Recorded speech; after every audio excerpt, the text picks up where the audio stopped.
Hi guys, welcome back to the channel. I wanted to apologize because I know over this past week I haven't been able to get a video out. In all honesty, I was kind of looking at the Club World Cup and the Gold Cup, and I'll talk about those a little bit, but I just think that the quality on show from both those competitions just hasn't been as high as I expected it or wanted it to be.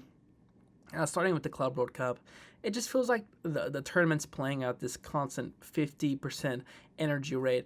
And obviously, that stems from the fact that most of these players are coming off of 50 or 60 game seasons. But it's just, in general, just the weird match times, the amount of matches per day. I came into this thinking, oh, it'd be good if there's 4 or 5 matches every day. But it almost feels a little bit too cramped. Like you almost need a little bit of a break before jumping into the next match for really valuing what's going on up next. I think even a lot of podcasts and kind of channels are struggling consistently getting out up-to-date content. And then I'm looking over at the Gold Cup with the United States, from bad to worse. And I know it's kind of a harsh thing to say, considering the fact that the United States won their last 2 games. They beat Saudi Arabia 2-1, or Saudi Arabia 1-0, Haiti 2-1. But both those matches, from a scoreline standpoint, and kind of watching a bit of each, weren't super convincing. And up next is Costa Rica on Sunday. Probably after that match, you'll see a video, win or lose. That is a draw that scares me. Keylor Navas, obviously in goal. They have a striker who plays for Spartak Moscow, valued at about $8 million. I think he'll be one of the tougher players that the United States go up against thus far. I think the Costa Rica will be the toughest team that the United States have faced. I wouldn't really be surprised if they lost this, like I said, so I expect a video out after that match, maybe the next morning. But kind of getting into today's topic, the first being Paul Pogba, and kind of, I'm super happy that he's back. It hasn't been officially confirmed, but it looks in all likelihood that he's going to be playing for Monaco next season in Ligue 1. Now, being a United fan, in all honesty, I wanted him to leave after the 21-22 season. It wasn't necessarily something 100% on him, but for those who know me best, they'll tell you that, to me, that United team was the worst Man United team I've ever seen. I know results-wise, they finished, I think, 5th or 6th in the league and got Europa League football the next season, but just I despise that United team. It's even worse than the one that we saw, lose to Tottenham Hotspur in a European final. Still can't believe I'm saying those words. But so when Pogba was kind of linked with staying, because apparently he wanted to stay under Erik ten Hag, who was just announced as a new manager, but ten Hag apparently wanted him out. So to see him kind of go and then be hit with that 4-year ban, then drop to 2 years, it's good to see him back. It's good to see someone as technically talented and just kind of as shifty as he was in the midfield. And I think as you're seeing a lot of current players kind of talking about his ability, kind of what he offers on the pitch, it even gives you more perspective. And I think as a United fan, I really do miss him. I'm seeing the likes of Ugarte getting into the final third, and I heard someone say that it looks like every time he goes into the opposition box, he gets a nosebleed. I don't think it's that bad, but it's certainly not at the level of what we saw from Paul Pogba for a number of years. So it's good to see him back. It's also good to see him playing in Ligue 1 with Monaco. I think Monaco's kind of one of those teams, they have a lot of prestige. I remember, obviously that 2016-17 team had, likes of Valerie Germain, Radamel Falcao, Bernardo Silva, a young Kylian Mbappe, Thomas Lemar, Sabajsek in goal. I probably butchered some of those names, but it was a talented team. They knocked Man City out. To kind of go from where they were back then a number of years ago, being, a kind of underdog team filled with either talents coming towards the end of their career or just beginning their career, to where they are now, where they don't really have that many big-time players. Honestly, I think Takumi Minamino plays for them. I know Florian Balogun does. Those are the only 2 names I can say that currently play on that Monaco team, and I'm not even 100% sure on Minamino. So to see a player like Pogba go there, I think it will automatically just kind of elevate the technical level on that team. And the only questions I really do have is how long will it take for him to get his kind of full fitness back? And when I'm looking at the stuff that he did at United and obviously before at Juventus, it seemed very much kind of on a whim, very situational, out of nowhere. That's where he did his, his great flicks, the great dribbles, expansive passing range. It came out almost from out of nowhere, very situational type of stuff. And I asked myself, how much is that replicable kind of on a training pitch when you're not playing in game with the fans, with opposing players. How much can you really replicate, those kind of situations? And I do think it will take, a month or two for us to see Paul Pogba really be back at his best, if he even eventually gets to, what we saw previously. But I do think for the sport, it's a great thing to see Pogba back. But now it's time, unfortunately, we have to move to something a little bit more concerning. Now, it's concerning to me because I'm a Man United fan. Now, if you're a Liverpool fan, I think the news I'm about to say to you will probably make your day even better than how it's currently going after Florian Wirtz was obviously announced and Jeremy Frimpong in through the door, Milos Kerkez in through the door. But let's start off, it's a little bit of a chain effect, so let's start off with João Pedro. João Pedro has been linked with a move to Newcastle. I think it's kind of a falling out between him and Brighton. He got in a fight with Jean-Paul Van Heck, who was nominated as Brighton's player of the season last year. He got a red card on the final day. Pedro did against Brentford. But overall, I think João Pedro is an absolutely fantastic player. He's one of my favorites to watch. There's a video NBC Sports said that I watched a couple weeks ago. It shows every single Brighton Hove Albion goal. I urge you to go and watch that and just see the effect that he has through so many of their goals. In total, through about 60 Premier League matches, 58. As a matter of fact, he has 28 goals and assists. And I know GA isn't all that matters, but I do think it's a key part for someone who plays, in that kind of number 9 slot. I think he's a phenomenal passer. I think he's almost always in the right places at the right times. And he always seems to have a good performance against Man United. That's pretty much a given. So to see him being linked with Newcastle, it really means one of two things. So the first being, maybe Newcastle are just trying to get a backup striker, get another striker in there. Obviously, you have Alexander Isak, but there's a good chance Newcastle are playing upwards of 50 or 60 games next season. They'll likely be challenging at least for top 4 in the Premier League. I personally think they could make a strong bid for the title. They'll be moving out of the Champions League group stage in all likelihood. They'll make deep runs in the FA Cup and the Carabao Cup. Those games could quickly stack up in, like I said, that 60 range. So maybe bringing in João Pedro is just a smart, forward-thinking move, and that's what I'm really hoping it is.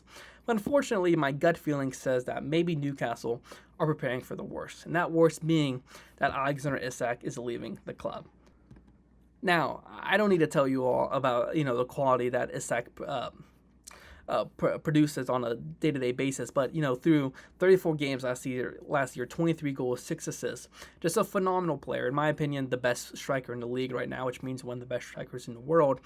And I'm looking at teams that really need a number 9. The two teams that need a number nine the most, or are competing in the Champions League, are going to be Arsenal and Liverpool. Now, personally, two of my least favorite teams.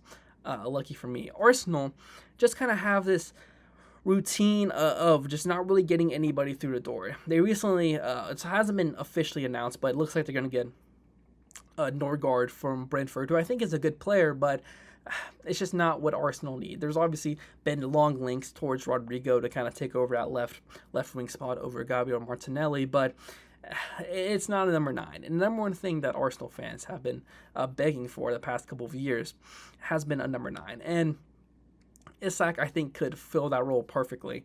But the problem is with Arsenal's transfer strategy of not really spending that much money at all, or kind of replenishing places that don't really need a backup in, I just don't see them going after a player like Isak right now.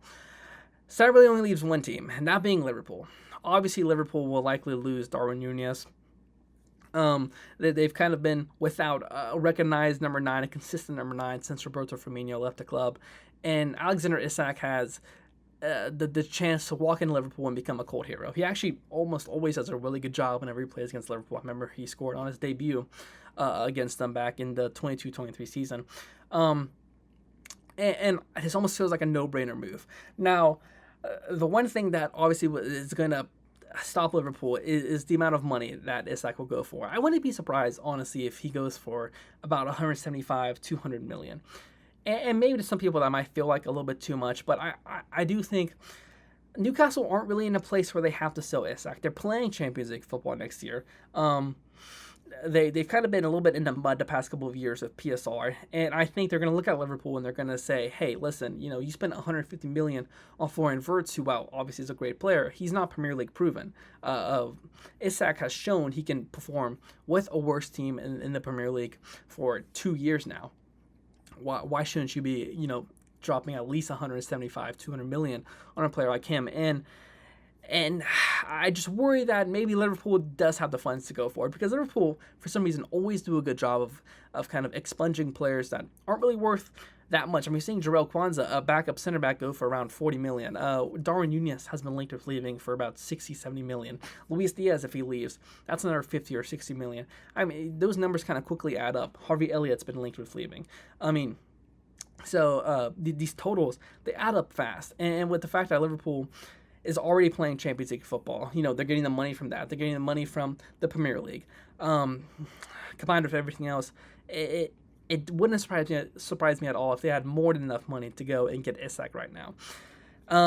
I think it would be the best thing for Liverpool to do. I think the hardest thing for a team like that to do is kind of stay on top, especially with, what we're seeing Man City doing.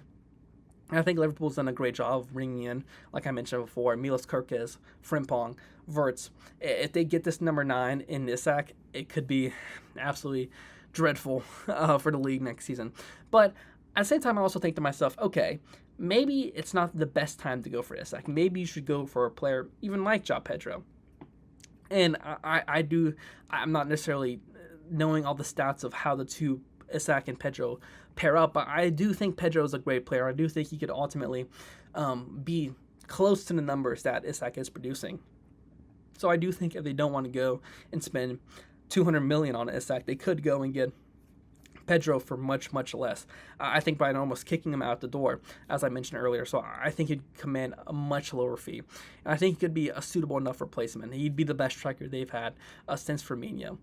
But something tells me this is just, it has Liverpool written all over it. And the reason why is because I think Liverpool's just always been super sneaky at kind of getting these deals done.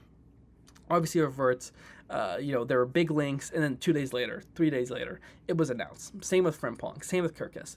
The best Liverpool example of a transfer that I can remember off the top of my head was when they signed Cody Gakpo, because in that 22-23 winter, Gakpo was heavily linked to United. It almost looked like it was a confirmed done deal he was going to join United. And then just out of nowhere, on the last second, boom, Liverpool signed him. And I think that kind of shows the stealthiness that Liverpool work with. And they kind of have been dropping off in terms of striker links over these past couple of days, in terms of other strikers. Hugo Ekitike's kind of drop off the radar. They haven't been linked to Victor Gyökeres at all. And now you just, over the past couple of days, been seeing stuff about Isak. And I do know we're in this point of the offseason where just tabloids are going for the transfers are going to make the biggest noise. And obviously, if you take a player like Isak and move him to the Premier League champions, that's going to be a massive transfer. But I do think there's a certain truth to it, and I think it's kind of setting perfectly into Liverpool's hands right now. So I personally wouldn't be surprised if within the coming days or weeks we hear more on this, simply because, not necessarily because Liverpool are in such a great position to get him, because like I mentioned earlier, I don't think Newcastle have to sell Isak, but more in the case that if Isak wants to leave, I don't see Arsenal giving up the money for him. I don't see him wanting to go to a team like United. Chelsea just signed Liam Delap. Man City don't need a striker. Those are the biggest teams kind of in the league that all seemed either not good enough for Isak or, that they don't need Isak. And that kind of leaves Liverpool, the one team that needs a number 9, that just won the Premier League, that, is pretty much an Isak away from almost confirming back-to-back titles. It just feels a little bit too written in the stars to not happen. But we'll see over the next coming days, guys. Like I mentioned, there'll probably be a video out when the United States hopefully beat Costa Rica in the coming days. But thank you all so much for the continued support, and I'll talk to you all soon. God bless.